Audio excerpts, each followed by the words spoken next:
AITA for accidentally raising my voice at my wife and throwing away her dishes and clothes because she won't wash them just buy new ones. I 28M have been married to my wife 30F for 2 years now, together for 5. We were going to start trying for a baby, but that got put on hold and might not happen anymore. My wife and I both work, and we make about the same amount and work about the same amount of hours. My wife and I originally had a chore system set up where we just rock, paper, scissor-ed the calendar for our days off. We got a pretty fair cut, I want to say, but she did get more dishes days. I got more if not all the laundry. My wife hates washing dishes. She hates it with such a passion that she sometimes just shuts down and cries when she sees them in the sink. Before, when I caught her crying, I immediately went to help her, switch chores for the day, calm her down, and then it was fine. But because I was doing this, I noticed that she was crying on purpose, so I washed the dishes.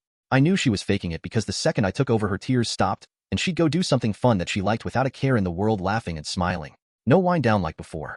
Because of this, we changed our dishes to whoever makes the dish washes it, like children with the exception of cooking. Whoever cooked doesn't have to wash the pots and pans because they put all the work in for dinner. This was also her suggestion, which I was more than okay with.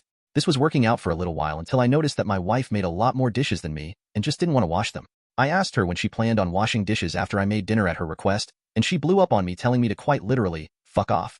I did as she said but left the dishes. The next day she asked me why the dishes weren't done, and I told her because she didn't do them. This started a fight and I washed them, but I was unhappy. I do most if not all of the laundry because she just won't anymore, and I refuse to wear dirty clothes. The only thing she has to do with the laundry is put it in the basket. That's it. We have a basket for darks, colors, and whites. She insists on her own basket for underwear and whatnot, so that's its own thing, and I hand wash it. She's been not putting her clothes in the basket. At first I picked up all of her clothes and washed them because it was no big deal, but when I watched her take her clothes off and just leave them on the floor because I always pick it up, I chose to leave her clothes there. She asked me why her clothes weren't done. I said because she didn't put them away, and she blew up on me. Same story. Recently this all came to a head with all the fighting. My wife has been getting lazier and lazier to push back because of our fights, and at first I was doing all of her chores on top of working, but I had a little moment of, why am I even doing this? And just stopped. The dishes piled. Her clothes were dirty. Crumbs were everywhere on her days. On my days, everything was spick and span. She decided that she's going to just start buying more dishes and clothes to combat not doing her part. I cannot tell you how frustrated this made me. She was buying plastic spoons and forks, paper plates, Walmart t-shirts, and whatever other cheap alternative to the nice one she has at home. I just decided to start tossing them. When she noticed that I was tossing her cheap alternatives, she blew up at me again, and for the first time since we've been together I raised my voice. My voice is deep and I'm a big man, so this scared her, which I regretted. I immediately lowered my tone and told her that she just isn't doing her part and that she's wasting money buying useless things when all she has to do is just clean up after herself and put clothes in a basket. She cried, and despite how many times I apologized, she told me that she doesn't feel safe with me and that maybe we're better off divorcing. This shattered me. She's been cold with me, sleeping on the couch and playing domestic violence signs videos out loud. It's such a low blow. The videos usually talk about yelling, throwing away items, control, emotional abuse, and signs that they're going to get physical.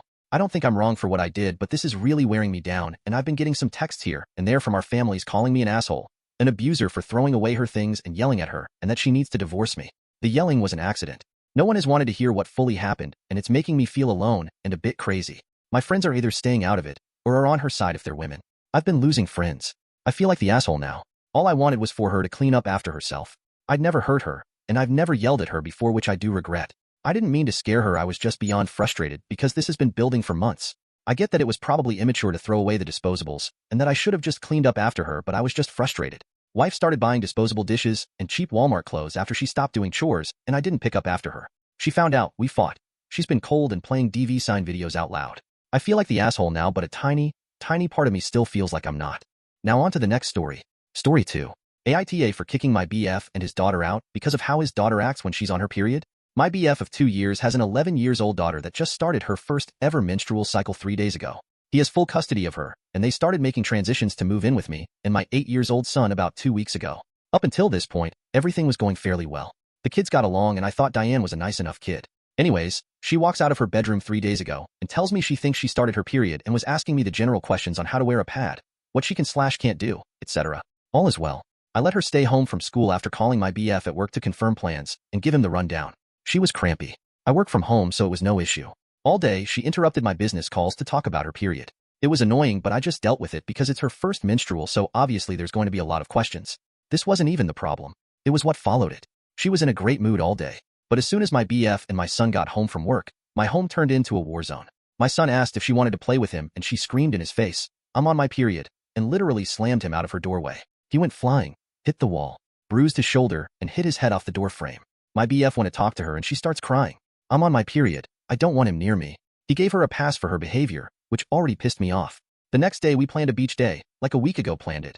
Diane starts flipping out to a point of a full tantrum, screaming at me and my BF telling us that no, we would not still be going to the beach because she's on her period and she can't swim, and since she can't, none of us can, and she doesn't care if that bothers us. My BF cancels the trip, or tried. I told him I was still bringing my kid regardless. We get back home at 3 p.m. When I left, I had a pot of chili in the slow cooker for dinner. I find half the pot gone. Diane had been eating out of the slow cooker. My BF told me that Diane said the only thing she wanted was chili and that since she was on her period, he had to let her. He listened to her. There wasn't enough to feed everyone now. We send the kids to bed at 8 p.m. She comes out at 9, telling her father that she needed ice cream or she was going to snap. He originally said no. She starts tweaking out, crying, screaming, wakes up my son. He ends up going and getting her the fucking ice cream instead of being a parent and snipping that shit in the bud. Then this morning, my BF tells her she can stay home from school again because she's still on her period. I tell him no. I'm working today, and she interrupted me all day on my last workday. She starts flipping out, screaming at me that I'm not doing anything to make her comfortable when that's what she needs right now. My BF sides with her. It's her first period. We need to learn to navigate it. I told him again that she was not staying here today. He gets angry with me and says I'm making his life harder than it has to be. His kid is still screaming at me. So, I snapped and told them to pack all their shit and leave and that I was fucking done. Said that I'm glad she started her period so soon into moving in so that I could get a proper assessment of how it would be full-time, and I would be damned I put up with this bullshit every month. They both immediately calmed down. She starts crying, saying she was just trying to make me understand. He's telling me I'm being ridiculous. I stood firm, however, and told them to get out. They are now gone, and my house is peaceful. I don't want them back here.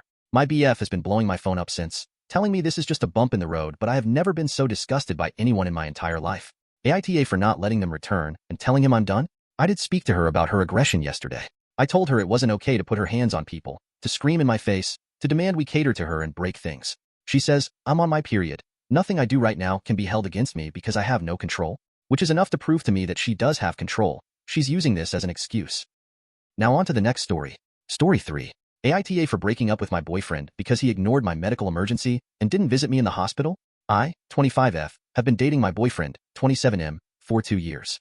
He has been my first ever boyfriend because not a lot of guys seem interested in me. Overall, our relationship has been good, but something happened recently that made me question everything. About 2 months ago, I started feeling severe abdominal pain while we were at his apartment. The pain became so intense that I could hardly move or speak. I told my boyfriend that I needed to go to the hospital because something felt very wrong. He dismissed my concerns, saying I was overreacting and that it was probably just something I ate. Despite my pleas, he refused to take me to the hospital or even call an ambulance. Instead, he suggested I lie down and wait it out. The pain kept getting worse, and I was scared, throwing up and crying. After an hour of begging him to help me, I finally managed to call a friend, who immediately came over and took me to the ER. It turns out I had pancreatitis, which required immediate medical attention. The doctor said it could have been life-threatening if I had waited any longer. My friend stayed with me the entire time, but my boyfriend didn't even check in to see how I was doing until the next day. He sent a brief text saying he hoped I was feeling better. I was in the hospital for 3 weeks. He didn't even bother to come see me. When I confronted him about his lack of support and concern, he got defensive and said I was being dramatic and that he didn't think it was that serious. He accused me of making him look bad in front of my friends for something that wasn't a big deal. I decided to break up with him because I can't be with someone who doesn't take my health seriously or support me in an emergency. Now, after we've been apart for a few weeks, some of our mutual friends are saying I overreacted and that he just made a mistake. They think I should give him another chance, that he was busy and it wasn't as big of a deal as I made it out to be. Now on to the next story. Story 4. AITA for leaving my sister's wedding early after her maid of honor humiliated me in her speech. I, 27F, was a bridesmaid at my older sister's wedding last week. The wedding was beautiful, and everything seemed perfect until the reception. During the reception, the maid of honor, who has been my sister's best friend since childhood, gave her speech. It was emotional and all, but then she made a joke about how I was the family screw-up who finally managed to do something right by not messing up my bridesmaid duties. Everyone laughed, but I didn't find it funny. For context, I've had a rough few years. I struggled with my mental health and dropped out of college for a while. I've since gotten my life back on track, but it's still a sensitive topic for me. Hearing that joke in front of all our family and friends wasn't funny at all. My sister's best friend and I never really got along, but still I never expected something like this from her. Especially the day wasn't about me at all, then why bring me up in the speech? I tried to stay composed, but I felt the tears coming, so I quietly left the reception and went outside to collect myself. My sister followed me out and asked what was wrong. When I told her, she said it was just a joke and she meant nothing bad.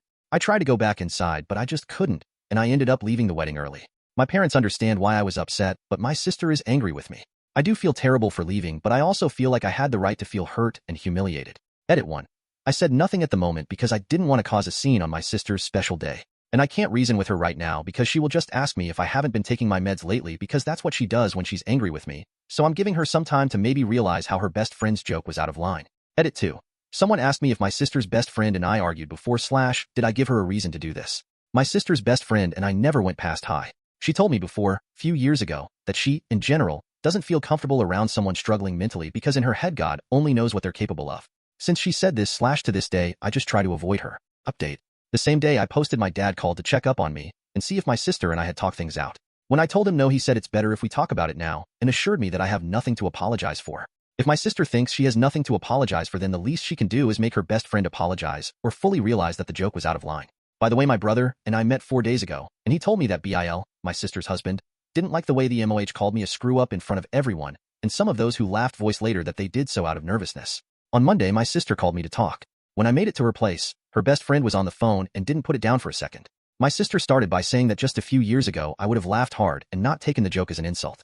I told her maybe some laughed because they don't know the reason she called me a screw-up. For context, when I was 16 something happened, and that's why I struggled mentally really badly between 16 to 18. When I was 17 I was diagnosed with PTSD and later with depression and anxiety. Since then I don't like it when someone touches my head, especially my hair and the back of my head / neck. My sister knows everything. During our conversation my sister did most of the talking. At some point I felt like my sister had called me just to blame me again without trying to understand my perspective. When I tried to talk she put her hand on the back of my neck and pulled me toward her with each sentence as if to say, "Do you understand?" Or, "Okay."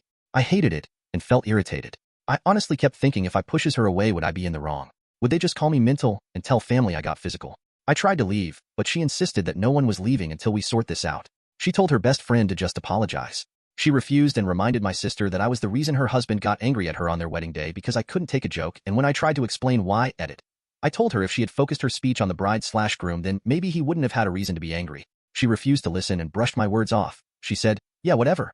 Sorry." I was glad it was finally over, and as I was about to leave I heard her say, "Can't take a joke that everyone knows is true." Both of them laughed, but my sister stopped mid-laugh and apologized. I didn't say anything and left. I think I've had enough. I mean, I know I've had a few rough years.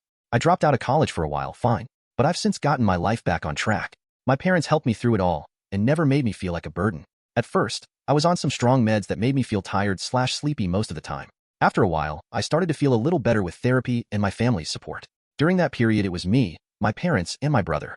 My sister was 3 hours away for a job and used to visit sometimes and would often bring her best friend along with her. Looking back, I don't want to say she hates me, but I know she felt ashamed to have a family member struggling with mental health issues. I don't know how to explain this. I've made up my mind and decided to go and see for now. If my parents and my brother who were there when I was going through it all never made me feel that they're ashamed of me, then why would she? I'm still on some meds but feels much better than before. I have a stable job, my own place and friends who loves me for who I am. I can say I'm proud of myself a little. I love my family to death and tried to maintain a relationship with my sister all these years, but I'm trying to improve myself, not constantly be reminded of what I was a few years ago. Now on to the next story. Story 5. AITA for not inviting my birth family to my wedding even when my sister offered to pay for them. I was placed for adoption at birth. My older, bio, sister was placed when she was 5 months old. We're 3 years apart in age, and we were adopted by the same parents and raised in the same family. I also have other siblings I grew up with who have no bio connection to me. My sister tried to rope me into a birth family search, but I told her I didn't want to find them and offered her my support from the outside, but that was as much as I was willing to give. She found them 5 years ago and has been in regular contact with them since. Our family supported this, and my parents have met my birth parents in an effort to support my sister, but I still choose not to meet them or have them in my life. My sister has passed letters to me from them and has been trying for years to get me to agree to meet with them and build a relationship. They keep saying how much it hurts them that I want nothing to do with them. She passes this on to me and tells me how much it hurts her that I won't be a part of this with her because our connection as blood-related siblings is huge and now we have more blood-related family, her way of putting it. I told her there is no part of me that wants to meet them and nothing I want from them. She told me she knows I have to want answers and I said no. I already know the answers. They were young when they had us and didn't want to be parents at that time. She asked how I knew that, and I told her I did listen to her after she met them for the first time. It's been so messy. I get letters from them about once a month, and I try giving them back to no avail, so I dispose of them and have never read them. I'm not interested. I can't be more clear than that. Now I'm getting married, and my sister fought for them to be invited. She offered to pay for them to come and told me she would cover all the costs associated with their place on the guest list, and I still said no. She called me crying after she had been at their house because they were so upset to be missing it. She said, "Our bio dad wants to walk you down the aisle," and I told her that's not going to happen and that them being upset wasn't a strong motivator for me. I also warned her that the place we're getting married at has security and we already added them to our package. My fiancé has a couple of family members we need to have monitored in case they get too drunk, and I can easily pass on info about our birth family to keep them out if she tries sneaking them in. My sister said I'm being unreasonable. My parents assured me they support me either way, but want me to know I don't need to take my stance for their sakes. We had this discussion before too, and they'd be fine with them coming. My sister said if mom and dad don't care I should want my whole family at my wedding, and I told her they will be. I don't consider our birth family my family for real. Her reaction was even stronger when the invites were sent out and our birth family didn't get any. Thank you for watching.